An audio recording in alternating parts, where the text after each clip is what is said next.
जय हिंद, नमस्कार साथियों। योग शिक्षा क्या है, योग का अर्थ क्या है, उसका उद्देश्य क्या है, ये किस एग्ज़ाम के लिए इम्पोर्टेंट क्वेश्चन बनते हैं, यहाँ से ये सिलेबस किसका। तो सबसे पहले पीटीआई की बात करते हैं। पीटीआई में पूरा सिलेबस है।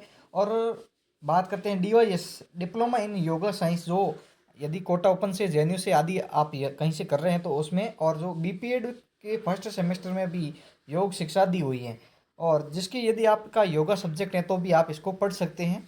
तो अपन सिलेबस पे बात कर ली, अब सीधे टॉपिक पे चलते हैं। आज अपन बात करने वाले योग का अर्थ तथा परिभाषा, योग के उद्देश्य और लक्ष्य, और यह कंप्लीट टॉपिक करेंगे। शारीरिक शिक्षा का फर्स्ट टॉपिक, योग सूत्र, सामान्य विचार, प्रारंभिक उपनिषदों में योग का क्या महत्व था। तो योग प्राचीन काल में मनुष्य के द्वारा विभिन्न प्रकार की शारीरिक क्रियाओं को किया जाता था। इन सभी क्रियाओं के आधार पर ही मनुष्य को अपना शरीर पूर्ण रूप से स्वस्थ रखा जाता था। वो योग था उस टाइम का। अब सीधी सी बात है कि योग का अर्थ होता है जोड़ना या अपने आंतरिक शक्तियों को जानना, और आंतरिक अस्तित्व के साथ एक साथ होना, सामंजस्य स्थापित करना, अपने आप को जानना अंदर से। मनुष्य को मनुष्य को शारीरिक स्वस्थता प्रदान कर की जाती है। इसके साथ ही यह उनकी आंतरिक स्वास्थ्यता को बनाए रखने में भी उनकी विशेष रूप से सहायता प्रदान करता है। इसलिए यह अति आवश्यक माना गया है कि व्यक्ति के द्वारा विशेष रूप से योग की विभिन्न कलाओं का ज्ञान प्राप्त किया जाए, जिससे उसके लिए भली भांति उन्नति की ओर अग्रसित किया जा सके। आज आज के मनुष्य द्वारा सभी क्षेत्रों में अत्यधिक उन्नति की प्राप्ति की है। आधुनिक युग को विज्ञान का युग कहा जाता है। आज विज्ञान के आधार पर देश में इतनी अधिक तरक्की की जा रही है कि पूर्व की समस्त बातों को भुलाया जा रहा है, तथा एक ऐसे नवीन समाज का निर्माण करने की और बल दिया जा रहा है जिससे पूर्ण रूप से नवीनता का समावेश विकसित हो।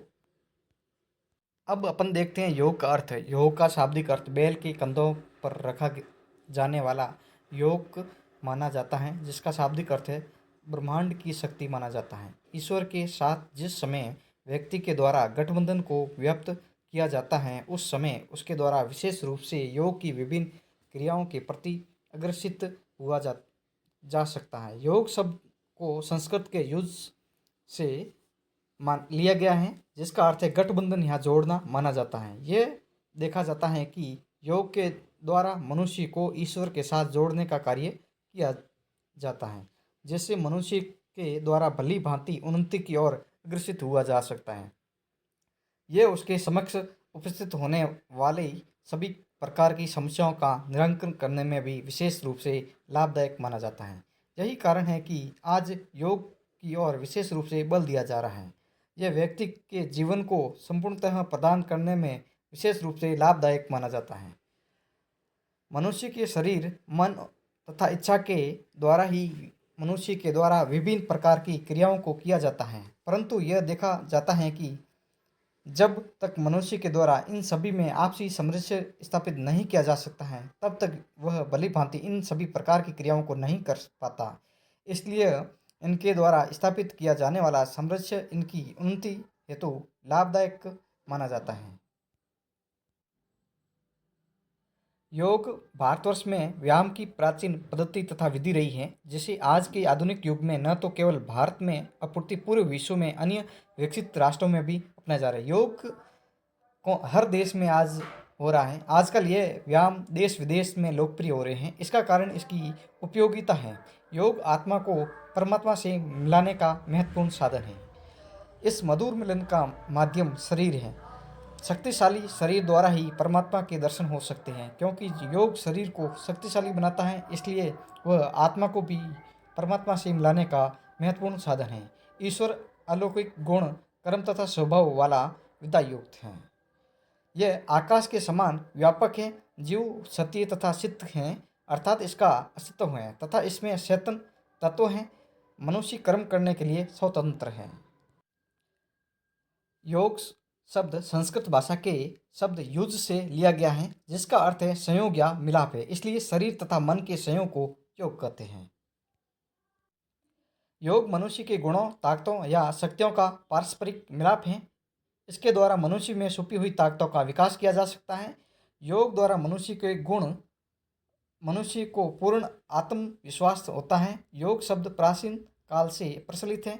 भगवत गीता में भी भगवान कृष्ण ने योग का वर्णन किया है। रामायण तथा महाभारत काल में भी इस शब्द का पर्याप्त प्रयोग हुआ है। अब योग में अलग अलग विद्वानों ने अलग अलग परिभाषा दी है। तो पतंजलि ने योग विज्ञान पर काफ़ी बहुत कुछ लिखा है, परंतु योग के अर्थों में समानता नहीं है। पतंजलि के अनुसार चित्त की वृत्ति के निरोध का नाम ही योग है।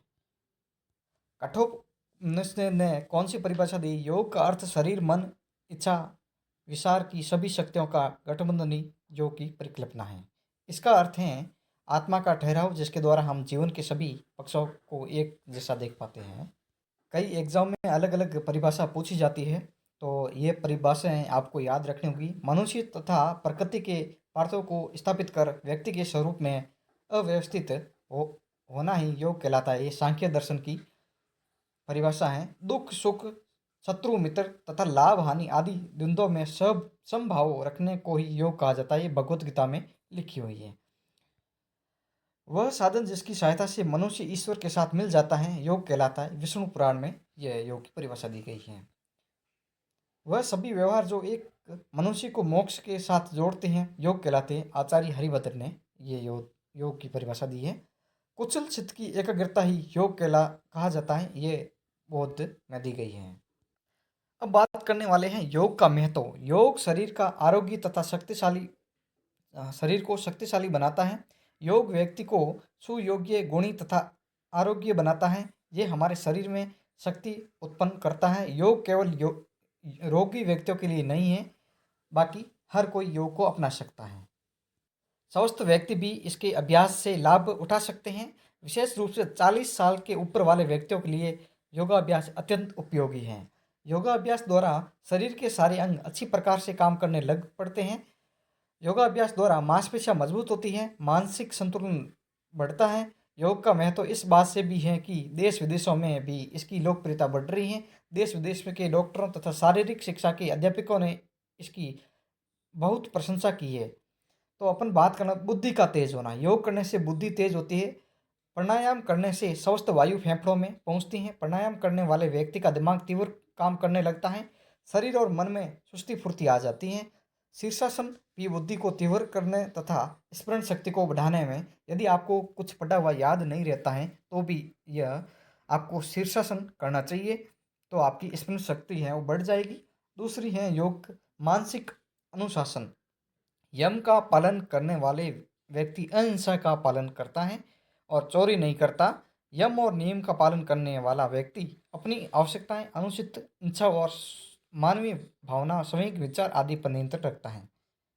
आपने अष्टांग योग पढ़ा होगा, उसमें जो यम, नियम, आसन, प्राणायाम, प्रत्याहार, ध्यान, धारणा, समाधि, तो जो इसमें जो दे रखे हैं सबका अलग अलग अर्थ है। अपन आगे वाले जो टॉपिक है उसमें अपने ये हैं, उसमें भी अपन पूरी बात करेंगे। यदि आपका प्यार अच्छा रहा, वीडियो को लाइक करेंगे, शेयर करेंगे, कमेंट करेंगे। मेरे को लगा कि मेरे विद्यार्थी मेरे वीडियो देख रहे हैं तो उनके लिए लाना चाहिए, तो मैं लेके आऊँगा और 100% आपको ये एग्ज़ाम में देखने को मिलते हैं। मैं वही चीज़ आपको पढ़ाऊँगा, आपका ज़्यादा टाइम भी ख़राब नहीं करूँगा जो आपके एग्ज़ाम में आता है। शरीर में लय लाता है योग।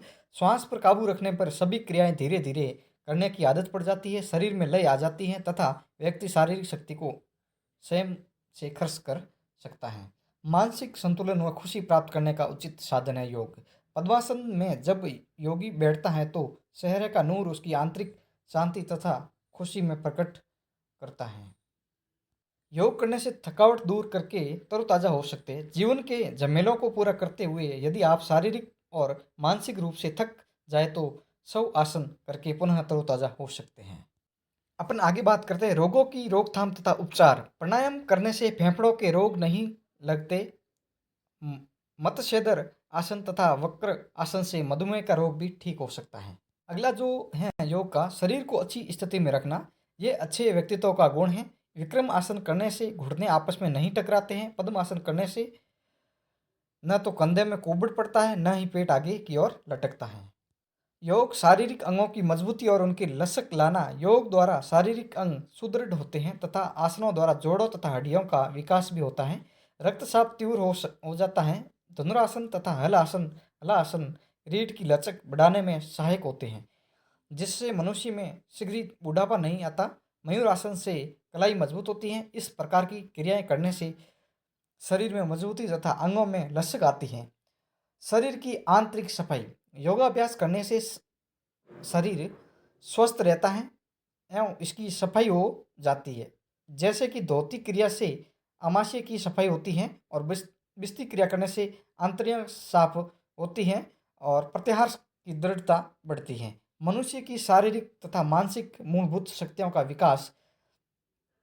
सभी आसन शक्ति की बुनियादी शक्तियों का विकास करते हैं। योग नियम तथा आसन शक्ति के शारीरिक तथा मानसिक विकास में सहायक होते हैं। आसनों द्वारा शारीरिक क्रियाएं करने से मानव के शरीर के सभी अंग हरकत में आ जाते हैं। इस प्रकार इनका विकास होता है। शारीरिक विकास के साथ मानसिक विकास भी होता है। जैसे प्राणायाम द्वारा फेफड़ों से रोग दूर होते हैं। अब योग की अनिवार्य शर्तें क्या हैं और इसके साथ ही अपना टॉपिक समाप्त होने वाला है। योग की अनिवार्य शर्तें हैं कि पहले अपने से जुड़ें, तभी जुड़ने की कला आएगी। फिर सीमित ही नहीं, सबसे जुड़ सकोगे। सीमित संबंध तो तुम कर लेते हो, पर असीम से जुड़ने की सामर्थ्य तभी आएगी, तब तुम स्वयं से जुड़ जाओगे। असंभव का पाखंड और योग आतंकवादी प्रवृत्तियों से लोगों को विश्वस्त कर बहुत से तथा कथित लोग योगी असंभव कार्यों का प्रदर्शन कर अपना प्रभाव जमाकर लोगों में पूंजी बनते हैं और उनका शोषण करते हैं। ये लोगों को ऐसे उपदेश देते हैं जिन पर चलना असंभव है, जिन पर चलना असंभव है, तथा जो स्वाभाविक और प्राकृतिक नहीं होता। ये लोग एक पैर खड़े रहते हैं, कांटों पर सोते हैं, कठोर व्रत करते हैं। जैसे कि कांटों पर सोते हैं, आपने अभी कुंभ के मेले में देखा होगा। कठोर व्रत करते हैं, राख पात खाते हैं, यह भी आपने देखा होगा, राख खाते हैं। वो अपने शरीर को सताते हैं, कहीं जीभ काटते हैं, कहीं आंखें फोड़ते हैं, आदि आदि। यहाँ पर भली भांति समझ लेना आवश्यक है कि प्रकृति ने जो दिया है उसका समयपूर्वक उपयोग करना ही साधना का लक्ष्य है। काम, क्रोध, लोभ आदि विकार भी उचित समय, स्थान और पात्र के संयोग नैतिक परिणाम देते हैं। अतः हमें संतुलित जीवन व्यतीत करना चाहिए। वीणों के तार न ढीले हो न कसे हो, सम पर रहें, न रागिणी विवादित होती हैं। भगवान बुद्ध ने कृष्ण ने अतिवादी जीवन का विरोध कर मध्यम वर्गीय जीवन जीने की शिक्षा दी है। उतना साधते हुए आत्मा के अनुसंधान में लगाना चाहिए। ब्रह्मचर्य साधना के संबंधों में भी अपने संयमित विचार रखना चाहिए। इसी प्रकार अन्य विकारों का त्याग या ग्रहण उचित अनुचित पर ध्यान रखकर करना चाहिए। सब उपयोगी हैं, बस हमें उनका समय पर, स्थान पर, पात्र देखकर सदुपयोग करना चाहिए। यही संयम है, यही नैतिकता जीवन है। इसके साथ अपना टॉपिक ये समाप्त होता है। इसमें देखिए ज़्यादा कुछ है नहीं, जो अपन को सबसे अच्छी जानकारी तो अपन ने देख ली है। और इसका टॉपिक, अगला जो अपना टॉपिक रहेगा, योग के उद्देश्य और लक्ष्य। यदि आपके, मैं देखता हूँ कि आपका हर किसी का कमेंट हुआ तो मैं वीडियो लाऊंगा। और भी कोई समस्या है तो एक बार बताना, अगला टॉपिक लाना है कि नहीं लाना है। धन्यवाद साथियों।